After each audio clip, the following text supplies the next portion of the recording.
Tasha Danvers-Smith had Olympic gold on her mind, and with good reason. Ranked 6th in the world, she was one of Britain's most promising prospects to win the 400-meter hurdles. So shortly after her marriage to Darrell, her American trainer, Tasha concentrated her sights on the next big event, the 2004 Olympics. I definitely had hopes for the 2004 Olympics. That was in Athens, and I was ranked number 6 in the world in 2003 and number 1 in my country. I actually had run my lifetime best time in that year, 2003, so we were in great shape. And then, woohoo, out of nowhere. Well, maybe not out of nowhere, but we had unexpected pregnancies. Tasha was 3 months away from competing in Athens. Her sponsors, the team, and Britain itself had high expectations for her. Definitely a medalist, yeah, definitely, because that time that I ran as my personal best time, that in 2003, put me second on the list of greatest ever 400-meter hurdlers in Britain. I was second to Sally Gunnell, and Sally Gunnell is someone who once held the world record, so her world record time is the next fastest time before mine. So they're like, okay, Tasha can really do the business, and they were expecting great things in 2004. They definitely expected me to medal. Gold would have just been icing on the cake, but they definitely expected me to medal. And you know, so that's a lot of pressure, because the UK is not like the US. We're not inundated with talent. We don't have a just stable. In the US, there's talent beyond talent, and every time a new high school kid comes through, there's more talent. England is so much smaller, you could probably fit it inside of California. So that being said, we have a smaller pool of people, and so when one person is doing well, everybody's watching. So unexpected happened, and it's hard to even describe what it was like, because it's such mixed emotions. Because Olympics is something, it's the ultimate goal of track and field, right? Yeah.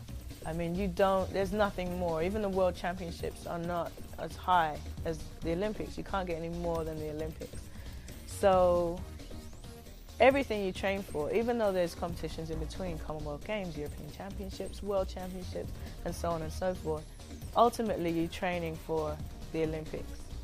So if you feel like you're in the shape of your life, and then someone, knocks on the door and says, "Excuse me, by the way, everything you train for is now non-existent." It's really tough. It was a huge struggle. It was very, very hard, because you don't want to be sad when you have a pregnancy, because you feel guilty. There's people who are dying to have children. There are people who, that's their one wish on this whole life, is that they could have a child. And to sit there and say, oh gosh, I'm devastated that I have a child, it's kind of, you feel bad about that. But at the same time, you've trained for the last 15 years for this one competition. So it was hard. I mean, how did you feel? My guilt was, I'm the coach. How do you look as the coach? Getting your athlete pregnant in the Olympic year. That's just not good business. And then we got to the life stuff. I mean, because it was the minor then the major. So that was the minor issue. That was ego, put that aside. Let's get back to the real stuff. No more distractions. We had to deal with it. And, we bounced it back and forth for a while. And, we would talk day and night and try to pretend it wasn't happening. And then there's no pretending. Like they say, you're not a little bit pregnant. You are. And like she said, she went to a competition, actually. When she got back, we had to sit down and we really had to hash it out.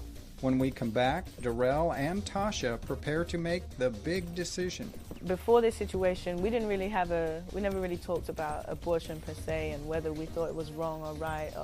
So when it happened, it was like, we didn't really have, okay, well, we've already decided abortion is out.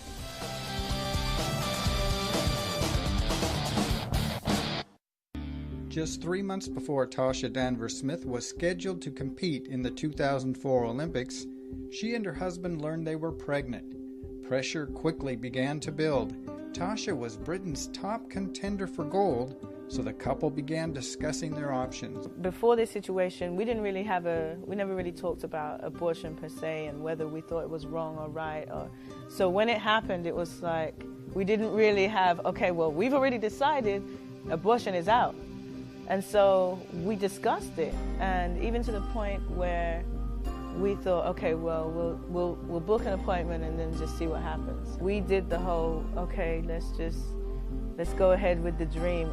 And when we actually went through the process, it just didn't feel right. And we just knew that it wasn't right. And then when we just said, okay, forget what people think, one way or another, God's going to take care of us. We'll survive through this. You know, it's not the end of the world. People have children every day. Financial situation isn't great, but something will figure itself out. We have a good, supportive family. And even if we didn't, something would still work itself out.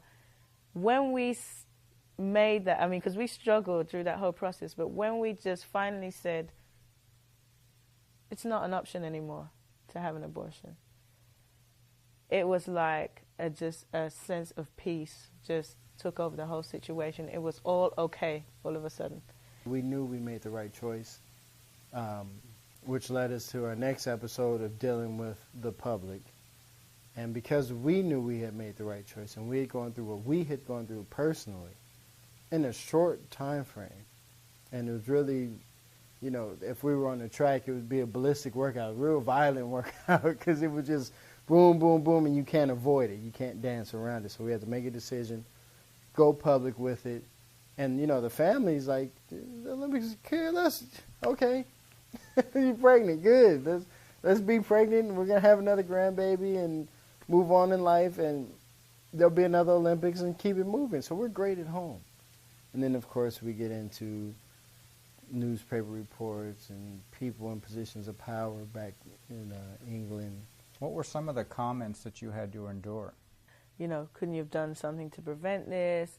One article I read said something to the effect of, this is probably just an indication of how dedicated Tasha is to the sport. And to me, it's not even, they're not even in conjunction with each other. They don't even match. It's not, okay, she has a baby, so she's not serious about the sport.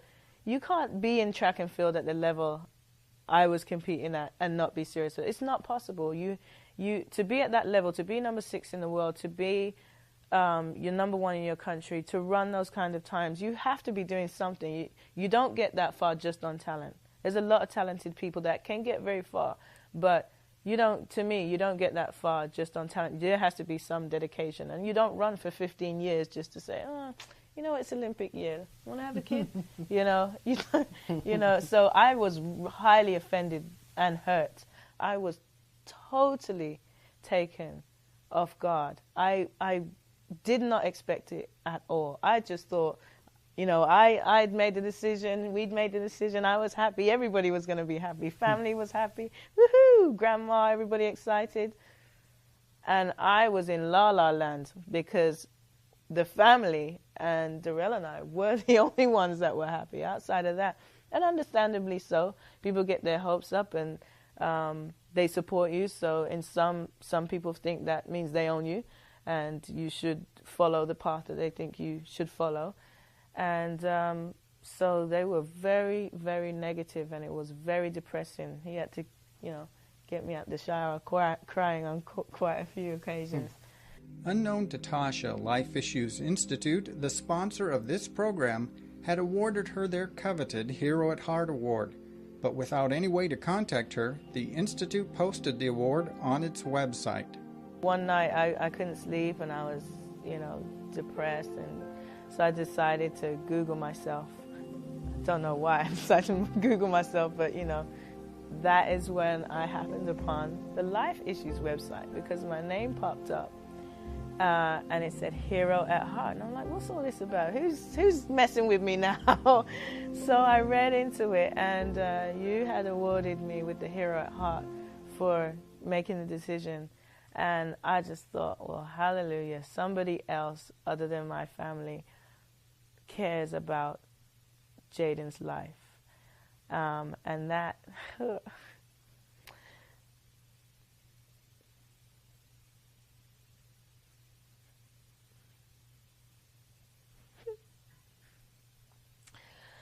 that is very important, because as an athlete, your whole life is in front of a stage, an arena, a crowd. To know that I didn't have support from that part of my life, which was such a huge part of my life, it was hurtful.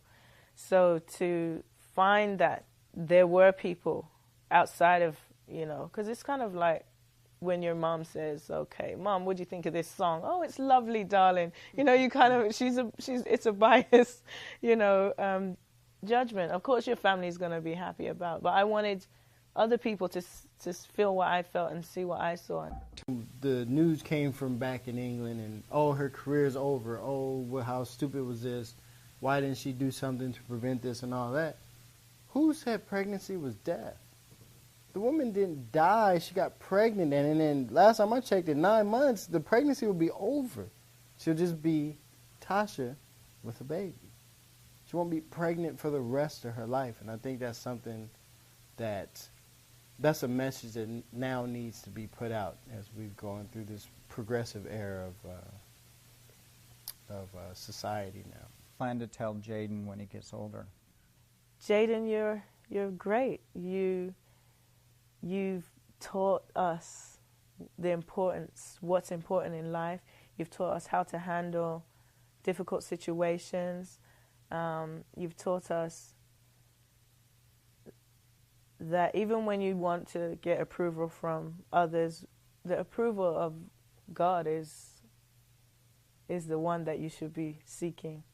And that's who talks to your heart. And that's why I say you should follow your heart. And he'll know that he's special. He has even changed the way I handle my sport, because I was not even a half as motivated as I am now. It's just for the simple fact that I know what life is like without track now. You know, he showed me, okay, this is the other side. You could have it this way if you don't, you know, if you don't really want track that much. And I didn't really like that. I'm not really the 9-to-5 girl. So it has really made me want to take it to the next level for real. I think before, when I thought about the Olympics, it was kind of like the thing that every athlete says they want to do, just because it's the thing you should say that you want to do. You know, now that I look back on it. But now it's like, this is what I want to do. Up next, Tasha talks about where she's at now. We're starting from scratch, you know, all over, right from the bottom.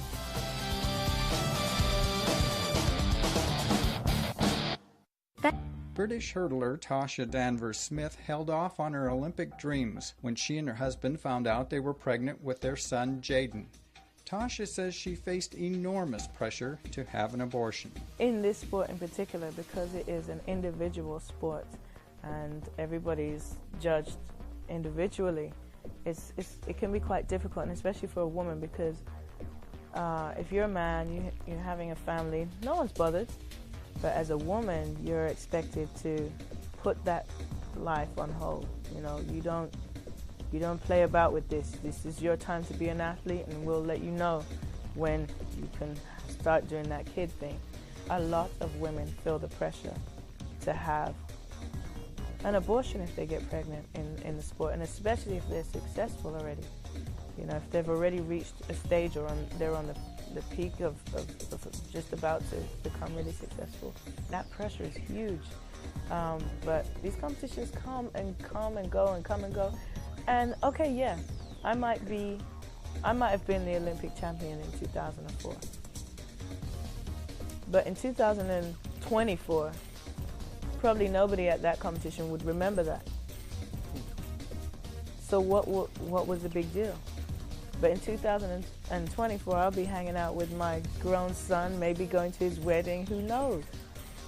That's what is true, that's what is real, and that's what makes sense. I missed out on a huge opportunity. I lost contracts, I lost sponsorships because I didn't go to the Olympics. We're starting from scratch, you know, all over, right from the bottom.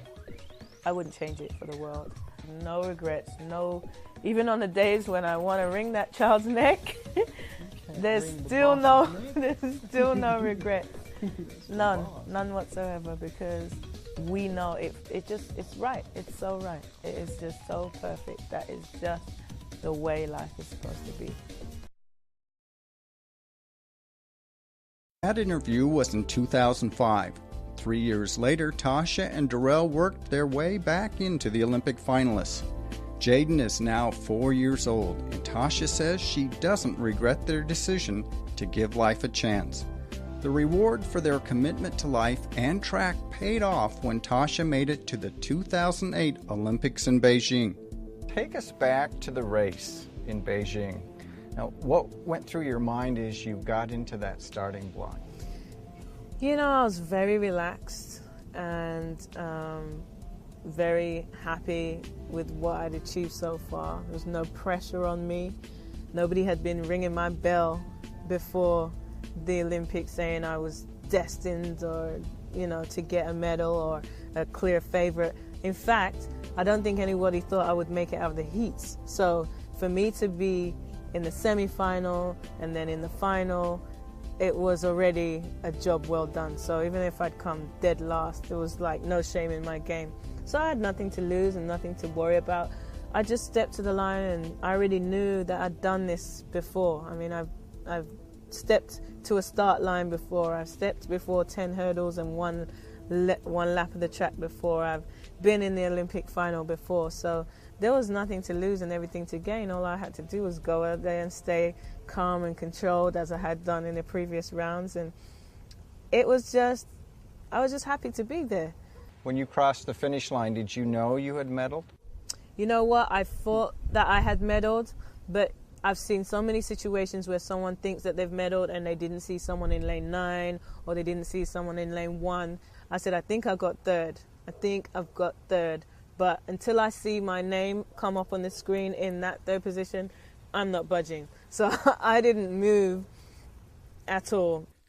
How did Jaden encourage you to continue with the training, overcome those difficulties during last year, and go on to win Olympic medal?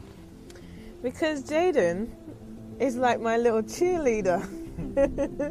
So every time I'm competing, he's there. He's made me signs. We speak on the phone, and he, you know, talks about my race. And you know, I don't want him to ever feel that he caused my life to be a stress, or he caused me to have to sacrifice or miss out, like anything disappointing. Like everything about him and his life and everything he's done, even though there are some times that are challenging, they're all experiences that I can learn from or share with others and pass on anything I've learned to other people, and that's always going to be a blessing. So he's a blessing. Are you a blessing? Yeah? And what else? A genius? Yeah, he's a genius. If you had to do it all over again, is there anything you'd do differently? No. I wouldn't do anything over again, because it's growth, it's learning, it's life, it's experience. I think I'm blessed to have had some of the challenges that I've had, so I can speak from experience when I tell somebody you can get to a brighter side, and it may look like a difficult situation, but it's actually a tool that you can use later, which means it's not bad. I mean, when someone talks about failure, I define failure as just an experience that you didn't intend on having, but you can always learn something from it. And if you can learn something from it, you're growing. And if you're growing, you're living. So I wouldn't do anything over again. And I think a lot of people always have to remember that there's always a reason Like, you don't always know it, and you are entitled to have your time of feeling grief or sadness or disappointment about any experience that you've had, but there's always something to learn from that situation.